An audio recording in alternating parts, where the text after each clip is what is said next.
Good morning. ഇന്നത്തെ lunch box menu കണ്ടാലോ? ഇത് ശരിക്കും പറഞ്ഞാൽ ഇവിടുത്തെ സ്ഥിരം പരിപാടിയൊന്നുമല്ല കേട്ടോ. ഞാൻ ഓക്കെ ആവണ ദിവസങ്ങളിൽ മാത്രമാണ് ഞാൻ മക്കൾക്ക് ഭക്ഷണം ഉണ്ടാക്കി കൊടുത്തയക്കാറുള്ളത്. അല്ലാത്ത സമയങ്ങളിലൊക്കെയും അവർ സ്കൂളിൽ നിന്നാണ് കേട്ടോ ഭക്ഷണം കഴിക്കുന്നത്. പിന്നെ ഹസ്ബൻഡ് ഇവിടെ എപ്പോഴും ഉണ്ടാവുന്ന ആളല്ല. ഇവിടെ തൊട്ടടുത്ത് ബ്രാഞ്ച് ഉണ്ടാകുമ്പോൾ മാത്രമാണ് ആൾ ഇവിടെ നിന്ന് ഫുഡ് ഉണ്ടാവുന്നത്. അല്ലാത്ത സമയങ്ങളിലൊക്കെയും അവർ ഹോട്ടലിൽ നിന്നാണ് ഫുഡ് കഴിക്കുന്നത്. അപ്പോൾ ഇന്ന് വലിയ സ്പെഷ്യലൊന്നുമില്ല, ആസ് യൂഷ്വൽ ഉണ്ടാകുന്ന കാര്യങ്ങളൊക്കെ തന്നെയാണ്. ഞാനൊരു ചെറിയ സാമ്പാർ ഉണ്ടാക്കിയിട്ടുണ്ട്. ബീൻസും കൊത്തമരയും പയറും കൂടിയിട്ടുള്ളൊരു മിക്സഡ് തോരൻ ഉണ്ടാക്കിയിട്ടുണ്ട്. പിന്നെ ഹസ്ബൻഡിന് അല്പം അച്ചാർ വെച്ചിട്ടുണ്ട്, മീൻ വറുത്തതുകൊണ്ട്. അപ്പോൾ ഇന്നത്തെ ലഞ്ച് ബോക്സ് മെനു ഇത്രേ ഉള്ളൂ കേട്ടോ.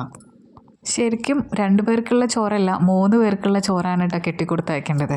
പക്ഷേ മോൻ ഇന്ന് ഫ്രൈഡേ ആയതുകൊണ്ട് തന്നെ ഒരല്പം നേരത്തെ സ്കൂളിലോട്ട് പോയി. അവരുടെ സ്കൂൾ ഇത്തിരി നേരത്തെ തുടങ്ങിയിട്ടുണ്ട്. അപ്പോൾ അതുകൊണ്ട് തന്നെ അവൻ ഫുഡ് കൊണ്ടുപോകാതെയാണ് കേട്ടോ പോയിട്ടുള്ളത്. അപ്പോൾ ഇന്നത്തെ ലഞ്ച് ബോക്സ് മെനു ഇത്രേ ഉള്ളൂ കേട്ടോ.